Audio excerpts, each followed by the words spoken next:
সুপ্রিয় দর্শক শ্রোতা, আমি সোহেল মাঝখান। সবাই আমার শুভেচ্ছা গ্রহণ করুন।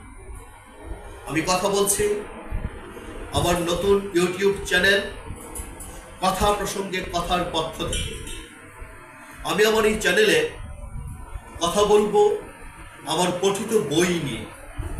সেই বই সম্পর্কে আমার যে অবজারভেশন, আমার যা মূল্যায়ন, আমার যা ভালো লাগা, আমি সেইগুলো আপনাদের সাথে, পাঠকদের সাথে, দর্শকদের সাথে শেয়ার করব। তার কারণটি হচ্ছে, আমি মনে করি যে বই সম্পর্কে পাঠকের জানা উচিত এবং সেই বইগুলো পাঠক সংগ্রহ করবে, পড়বে। এবং আমার এই আলোচনার পরে যদি অন্তত একজন পাঠক একটি বই কিনে পাঠ করেন, সেটি আমার ভিডিওর সাফল্য বলে আমি মনে করব। আমি আমার নিজের বই সম্পর্কে আলোচনা করব, আমি আমার বন্ধুদের বই সম্পর্কে আলোচনা করব, আমি আমার ভালো লাগার বই সম্পর্কে আলোচনা করব। তবে একটা কথা আমি আপনাদেরকে বলতে পারি, আমি চেষ্টা করব সাধারণত ভালো বইগুলো, যেগুলো একজন পাঠকে পাঠ করা উচিত এবং পাঠ করলে পাঠক ঋদ্ধ হবে, সমৃদ্ধ হবে। তো আজকে আমি প্রথম যে বইটি নিয়ে আলোচনা করতে চাই, সেই বইটি হচ্ছে শিক্ষার ক্রমবিকাশ ও গফরগের সামাজিক ইতিহাস 1। লক্ষ্য করুন, শিক্ষার ক্রমবিকাশ ও গফরগের সামাজিক ইতিহাস 1। এই বইয়ে 3টি অধ্যায়। প্রথম অধ্যায় হচ্ছে সাধারণ শিক্ষা। এই অধ্যায়ে আমি সাধারণ শিক্ষার ইতিহাস, যেটি ভারতবর্ষ অর্থাৎ ভারত, বাংলাদেশ, পাকিস্তানের এই যে অঞ্চল, এই অঞ্চলে 4000 বছর আগে থেকে, সেই বৈদিক যুগ থেকে বৌদ্ধদের আমলে, জৈনদের আমলে এই যে শিক্ষার যে উৎপত্তি এবং ক্রমবিকাশ হয়েছে, পরবর্তী সময়ে মৌর্য যুগ, গুপ্ত যুগ, সেনদের আমলে, পালদের আমলে, তারপরে যখন মুসলমানরা এসেছে, পাঠানদের আমলে, মুঘলদের আমলে, আরও পরে যখন ব্রিটিশরা এসেছে, তখন আমাদের শিক্ষা ব্যবস্থা আসলে কিরকম ছিল, বিকাশটা কিরকম ছিল, আমরা সেই ওই প্রবন্ধ, দীর্ঘ প্রবন্ধ, সেই প্রবন্ধ আমি এই আলোচনাটা করেছি। দ্বিতীয় প্রবন্ধটি হচ্ছে আলিয়া মাদ্রাসার ইতিহাস। আপনারা জানেন যে 1757 সালে ভারত ইস্ট ইন্ডিয়া কোম্পানি উপনিবেশ স্থাপন করে। তারপরেই 1780 সালে কলকাতার শিয়ালদাতে মুসলমানদের দাবির প্রেক্ষিতে আলিয়া মাদ্রাসার উৎপত্তি বা যাত্রা শুরু হয়। এবং সেই আলিয়া মাদ্রাসা যে বিভিন্ন সময় বিবর্তন হয়েছে, এটার বিকাশ হয়েছে, ওল্ড স্কিম হয়েছে, নিউ স্কিম হয়েছে, এবং মুসলমানদের শিক্ষার ক্ষেত্রে বা সমাজের শিক্ষার ক্ষেত্রে তার কি ভূমিকা ছিল, আমি সেই প্রবন্ধে সেটা আলোচনা করেছি।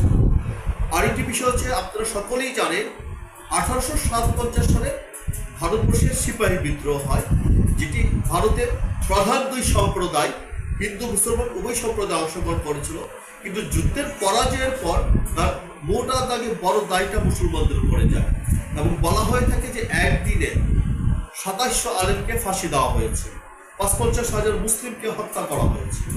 ওইটার প্রেক্ষিতে মুসলমানরা তাদের অস্তিত্ব এবং শিক্ষা টিকে রাখার জন্য 1866 সালে উত্তর ভারতের সাহারানপুর জেলার দেওবন্দ গ্রামের সাত্তা মসজিদের প্রাঙ্গণে বসে একটি শিক্ষা ব্যবস্থা বা শিক্ষা প্রতিষ্ঠান চালু করে, যেটি কওমি মাদ্রাসা নামে পরিচিত। এই কওমি মাদ্রাসা ভারতের স্বাধীনতা আন্দোলনে ভূমিকা রেখেছে 1947 সাল পর্যন্ত, এবং তারা অখণ্ড ভারতের পক্ষেই ছিল। এটির পাশাপাশি আমার গফরগাঁয়ের যে দক্ষিণাঞ্চল বা পাগলা থানা, যে 8টি ইউনিয়ন, নিগোয়ারি, টাঙ্গাব, দত্তের বাজার, পাঁচবাগ, কুস্থি, লঙ্গাই, মশাখালী, পাইথন, এই সকল ইউনিয়নে আমাদের যে primary school, high school, college, কারিগরি কলেজ, শিক্ষা প্রতিষ্ঠান, আমাদের দাখিল মাদ্রাসা, আলিম মাদ্রাসা, আমাদের ফাজিল মাদ্রাসা, এবং পাশাপাশি আরও 3টি কওমি মাদ্রাসা মিলে মোট 250টি শিক্ষা প্রতিষ্ঠান নিয়ে আমি আলোচনা করেছি।